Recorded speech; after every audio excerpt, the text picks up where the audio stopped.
2011లో ఏమో Taj hotel attack, 2019లో ఏమో Pulwama attack. ఈ రెండు దాళ్లపైన మన ఇండియా అయితే బలంగా కసి తీర్చుకుంది. కానీ ఇప్పుడేమో కాశ్మీర్లోని పహల్గామ్ పైన అటాక్. ఇక్కడైతే అమాయక ప్రజల్ని 26 మందిని చంపి పడేశారు పాకిస్తాన్ నలుగురు టెర్రరిస్టులు. వచ్చిన నలుగురు టెర్రరిస్టులు ఎంత క్రూరంగా చంపారంటే మన ఇండియన్స్ని వాళ్ళు ఆ యొక్క ఆధార్ కార్డ్ తీసుకొని వాళ్ళు ఏదో పెద్ద మిలిటెంట్స్ లాగా వాళ్ళని ఎంక్వైరీ చేసి వాళ్ళు హిందూ అయినట్లయితే చెప్పి మరీ చంపేశారట. అలానే చంపేసినప్పుడు ఆ వీడియోస్ ఆ ఫొటోస్ తీసుకొని చాలా వరకు భయపెట్టారట. కర్ణాటక చెందిన ఒక ఫ్యామిలీ టూరిజం స్పాట్ కోసమని హనీమూన్ హాలిడేస్ కోసమని కాశ్మీర్ కు వస్తే ఈ ఘటన చోటు చేసుకుంది. వాళ్ళేమో ముందు రోజు క్లియర్ గా ఒక వీడియో షూట్ చేశారు వాళ్ళ బ్లాగింగ్ లో.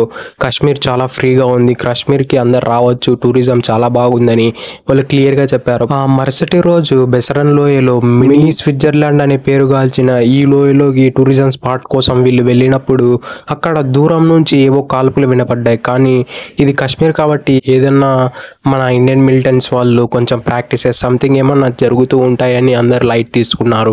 కానీ సరిగ్గా 10 నిమిషాలకు ఆ మిలిటెంట్స్ ఆ టెర్రరిస్టులు వీళ్ళ దగ్గరికి వచ్చారు. వాళ్ళు మన ఆర్మీ డ్రెస్ లో ఉండడంతో చాలా వరకు టూరిస్టులు కడుక్కోలేకపోయారు. కాబట్టి వాళ్ళు ఏదో ఆఫీసర్స్ లాగా చెక్ చేసి ఆధార్ కార్డు మరియు కొంతమందిని అయితే ఆ ఖురాన్లోని కొన్ని వాక్యాలు పలికించి అవి పలకపోతే చంపేశారు. అలా వచ్చిన ఆ టెర్రరిస్టులు ఈ కర్ణాటక ఫ్యామిలీ దగ్గరికి వచ్చి అతన్ని చంపేశారు క్రూరంగా. అతడు హిందూ అని తెలిసిన తర్వాత ఆ అమ్మాయి ఏమో నన్ను కూడా చంపండి అని వేడుకుంటే ఆ అమ్మాయికి ఆ టెర్రరిస్ట్ ఏం చెప్పాడంటే వెళ్ళి మీ మోడీకి చెప్పుకో అని అంత క్రూరంగా చెప్పాడట. అలానే ఇండియన్ నేవీ ఆఫీసర్ కు గత 4 రోజుల కిందట అతడికి పెళ్ళి అయింటే హనీమూన్ కోసం కాశ్మీర్కి వెళ్ళినట్లయితే అక్కడ అతన్ని హిందూ అని తెలిసిన తర్వాత అతన్ని కూడా క్రూరంగా చంపి పడేశారంట. పెళ్లి జరిగిన కేవలం 4 రోజుల తర్వాత అతడు చనిపోవడంతో చాలా బాధాకరం ఇది కూడా.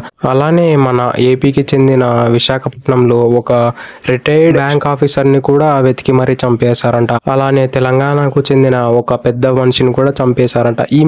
ఈ టెర్రరిస్టులు మెయిన్లీ ఎవరిని టార్గెట్ చేశారంటే ఎవరైతే ఇంటికి పెద్ద అని అనిపిస్తుందో like father or grandfather ఇటువంటి వాళ్ళను పట్టుకొని మరీ చంపేశారట. అంటే ఇది చాలా క్రూరల్. దీన్ని అయితే యాజ్ ఇండియన్ గా అయితే ఖండించాలి. కానీ మన ఇండియాలోని కొన్ని గుంటనక్కలు అయితే కాశ్మీర్ మన ఇండియానే ఆక్యుపై చేసుకుంది పాకిస్తాన్ దగ్గర నుంచి అని చాలా వరకు కథనాలు రాశారు. మెయిన్లీ యూనివర్సిటీ ఆఫ్ జవహర్లాల్ అనే ఒక యూనివర్సిటీ నుంచి ఒక లెక్చరర్ అయితే ఆమె ఓపెన్ గా మైక్ పెట్టుకొని మరీ చెప్పింది మనం పాకిస్తాన్ నుంచి కాశ్మీర్ ని ఆక్యుపై చేసాం, పాకిస్తాన్ మన దగ్గర నుంచి ఆక్యుపై చేయలేదని ఓపెన్ గా చెప్పారు. ఇంకొక ఆమె అయితే డైరెక్ట్ ఒక బుక్ ని పబ్లిష్ చేసింది. యాక్ట్ 19 ప్రకారం ఫ్రీడమ్ టు స్పీచ్ అనే దాన్ని అబ్యూస్ చేస్తూ ఇటువంటి పదజాలాన్ని వాడుతూ ఇటువంటి అనవసరమైన న్యూస్ ని స్ప్రెడ్ అవుట్ చేస్తున్నారు మన ఇండియన్స్. దీనిపైన మన ఇండియా అయితే చాలా స్ట్రాంగ్ గా స్పందించే అవకాశాలు ఉన్నాయి. ఇప్పటికీ అన్ని ఇన్వెస్టిగేషన్స్ ప్రారంభించారు. ఒకవేళ అన్ని ప్రాపర్గా సెట్ అయినట్లయితే పాకిస్తాన్ పైన దండయాత్ర చేసే అవకాశాలు 200% కనిపిస్తున్నాయి.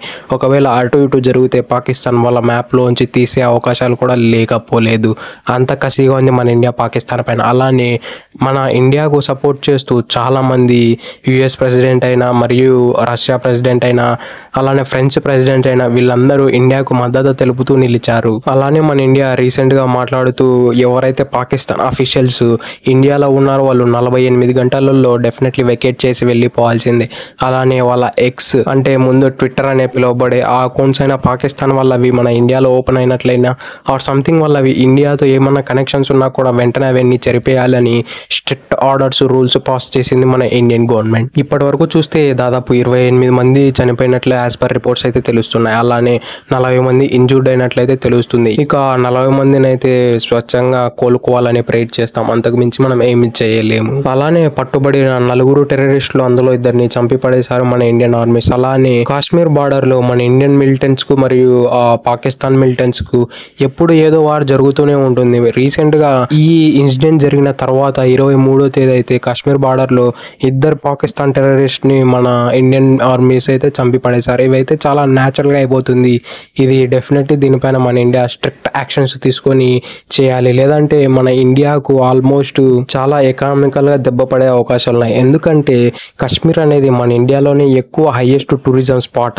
అది ఒకవేళ అది కూడా కుప్పకూలినట్లయితే డెఫినెట్లీ మన ఇండియా అయితే చాలా వరకు ఎకనామికల్గా లాస్ అయ్యే అవకాశాలు ఉన్నాయి. కాబట్టి దాన్ని గౌరవప్రదంగా కాపాడుకుంటూ పాకిస్తాన్ పైన స్ట్రిక్ట్ యాక్షన్స్ తీసుకోవాలని కోరుకుంటున్నాను. అలానే రీసెంట్గా కాశ్మీర్కు వచ్చిన టూరిజం యొక్క స్టాట్స్ చూసినట్లయితే దాదాపు 23 కోట్ల మంది ఈ పాకిస్తాన్కి అయితే లాస్ట్ 5 years నుంచి విజిట్ చేశారంట.